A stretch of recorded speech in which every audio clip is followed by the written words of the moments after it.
Hey guys, today I will do a video about chess. So I joined chess.com a long time ago, never played that seriously, but for a few months, thanks to the lockdown, I've been focusing a bit more, watching videos, from Gotham's Chess or Eric Rosen. So trying to learn a bit more, studying the openings, and I think I'm seeing a bit of progress. So I would say I'm like intermediary, so you can see my ratings.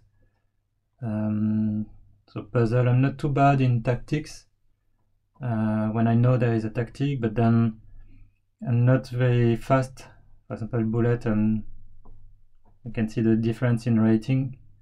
Rapid, I play 10 minutes game, so that suits me better, give me a bit more time to think. What's strange is I would consider myself as intermediary player, but somehow I'm in a kind of a top percentile. So anyway, I set to myself a challenge, which is to beat as many bots as possible. So I beat all the intermediate, advanced, and then I finished the master. So then in terms of streamers, so I bet Gotham Chess with a Vienna Gambit, which is an opening he really likes. So I was happy with that. So now next challenge, this guy, 2600. That would be my best victory. So let's see if I can do this. Right, so I recorded this video on February the 27th on a Saturday. And after that I tried to beat Eric a few dozens times, losing most of the games, managed to draw 2 times. And then finally on Monday, during I was having a break from work, tried again a quick game, which turned out to be a bit longer, took me 20 minutes, but eventually I managed to defeat Eric. I think it wasn't the most spectacular victory. If you look at the game, you will see that it's very plain and slightly boring, but that was my plan. Obviously, I cannot compete in terms of tactics, I cannot checkmate, so I played hopefully solidly, trying to avoid any kind of traps, and navigating towards the end game, where usually I think I may have a edge against a computer. And that's exactly what happened. So I will show you the analysis, and later on I will post some games, the entirety of the games, hoping that you can see my thought process. So I'm not a GM or anything, but you can see how I'm thinking, and probably if an intermediary player like me can think and do some upset in terms of rating differential like that, maybe you can guys also learn a thing or two. I think one of the most important things for players that are not very high level, like me anyway, it's avoiding blunders, and maybe sometimes not trying to be too spectacular, but again doing some solid play, improving the position slightly, thinking about the opponent's plans. That's very important. Trying to counteract it, prevent it, because when I play in Blitz or Bullet, I spend too much time making some crazy plan and trying to checkmate, and that often that doesn't work. So first of all, because I would blunder my queen or whatever, but also because my plan would be stopped by my opponent's plan, simply as that. So yeah, I think that's good to take some time to think and not be spectacular, but at least playing solidly. So without further ado, let's see the analysis of the game. Hope you enjoy. Right, so let's analyze. So I started with my favorite e4. I was met with a Sicilian, so I started trying the Alapin, which I learned a few days ago. So already I don't really know what to do. I decided to push to chase away the knight. So then I consolidated my pawn structure. So I've got 2 pawns in the middle. Obviously I know I will be challenge by, say, e6. Yeah. So I decided to develop and chase the knight. So I knew the knight would go to b6, attacking my bishop. Didn't mind because I would go to b3, protecting my queen for the incoming exchange on the pawns in the center, and like that I could cover my queen, and I'm happy trading the queen against the computer because it's bring less complication. I've got more chance to get to an endgame safely, and that's indeed what happened after a few moves. So I kept developing. Then the computer decided to finally take, fine by me. Now the trade of queens happened. So I've got some awkward bishops. You know, it's not developed. But I didn't mind too much. So first of all, as I said, because of the queen trade, but also still controlling a little bit of pieces. I mean, you know, as you can see, the evaluation is balanced.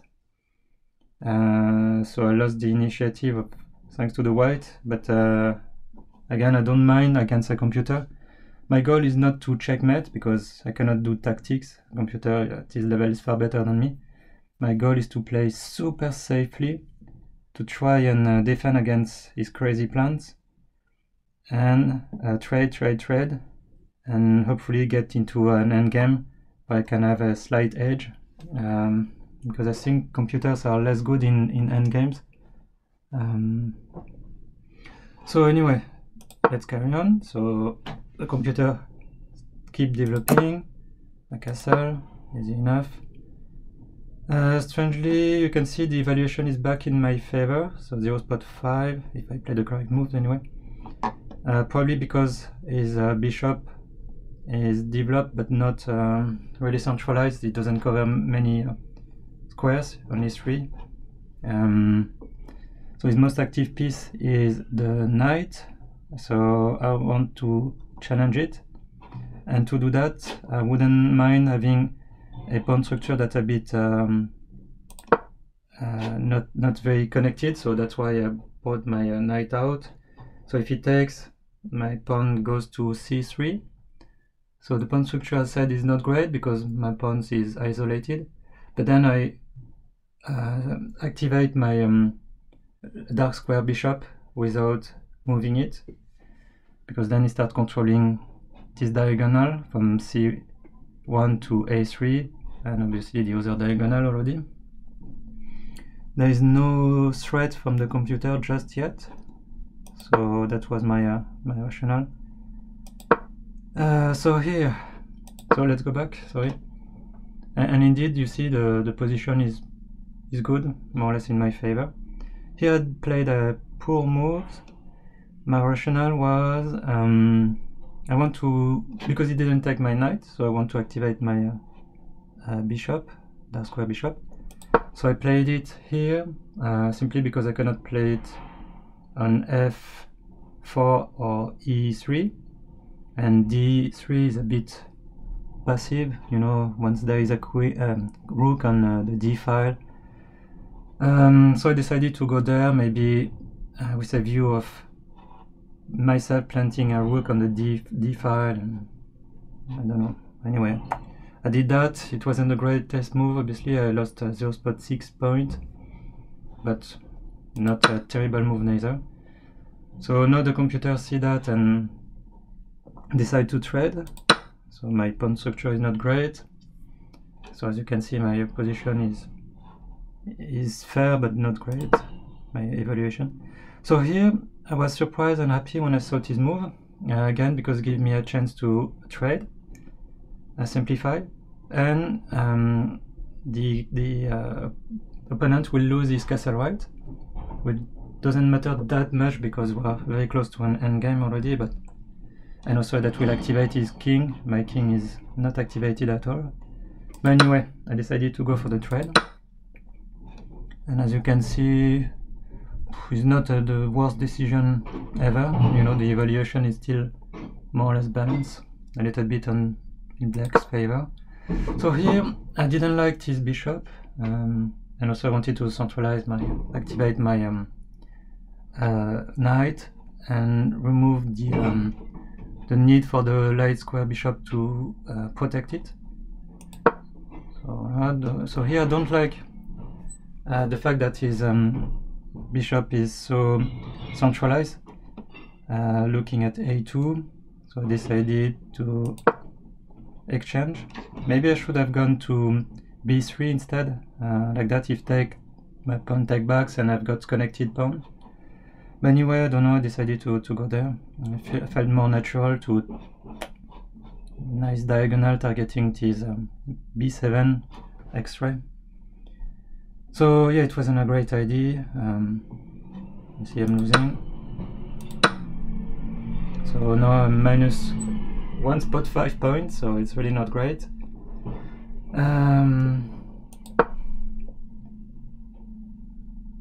Okay, so I think he didn't play the best move. He should have played knight on d7, probably because putting pressure on my e5 pawn. I don't know, or maybe because like I don't know. But anyway, it wasn't the best move. I don't really understand why. Let's move on. So obviously the fight for the open file. So the computer reacts to that, obviously. And here decided to put pressure on the b7 pawn. And so obviously take. So I'm still not doing good. Very surprising that I managed to win. But so here I was surprised. Okay, I don't mind trading my rook because now I'm more or less safe in endgame. I've got a little bit of chance again because computer not the best, or maybe anyway 2600. So yeah, my plan was to activate the king as much as possible. I was surprised he didn't move his king at all. So you see that I think that's what I meant by computer not the best in the end games. So I activated my king, and here I think I made a mistake. Probably overextending my king a little bit. I think I should have stayed here and start planning for a pawn break or something. Why? Because you see the only defender of my e-pawn is my knight, and by moving my king here on c5, I cannot do much. I mean, I cannot protect the pawn because I cannot access the d file. So there is not much to do. Maybe I was targeting the b7 pawn, I don't know. Anyway, so yeah, the opponent blocked his plant. You can see the position is deemed equal. So I decided to do some, I don't know, taking some pace. Looks like it was a bad idea, but so yeah, just reacting to whatever's happening. So then what did I do? I don't remember why I did that. Okay, so here I see that his knight could go g6 or f5.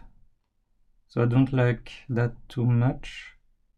And I decided to block at least the knight coming to f5 by pushing the g pawn, which was in so first I took the opportunity. The knight was gone, so now I could put my king on the d file, protecting the pawn, which means eventually I can move my knight. So that's why I moved the king, and then I blocked this f5 square. This was a bad idea because now the knight could jump to f4, targeting my h3 pawn. So I saw that, but wanted to close this queen side a little bit. And now I'm defending the h pawn, and I'm defending the f pawn with just one knight, so at least I'm blocking, securing everything. So here, okay, so I was sure it was a draw, because see everything is locked. He cannot push because then I would promote, and no king can get into the other player camp. And then he did what I think is a mistake. He allows me to go in his camp, and even more.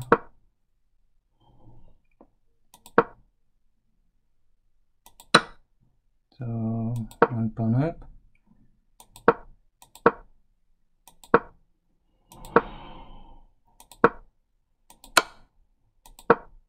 And here he played quite well. I didn't see it coming.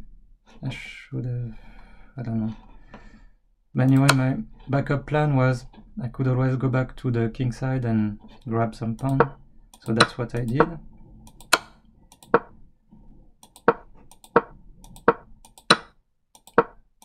And then, so as you can see now, position, the evaluation is in my favor.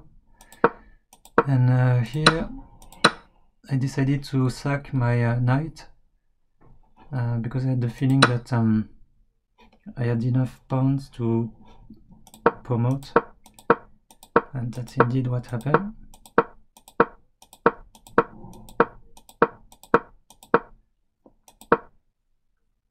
So I just needed to be sure I don't fall into a fork. So it was a bit stressful, but managed to do it. And then it was game over. So here I decided to exchange my queen for the knight, just to simplify and avoid any shenanigan. And then it was game over. So it wasn't a amazing play, you know. I think I just played a bit very safely. Just wanted to survive as long as possible and then wait for some kind of blunder in the endgame. That's what happened.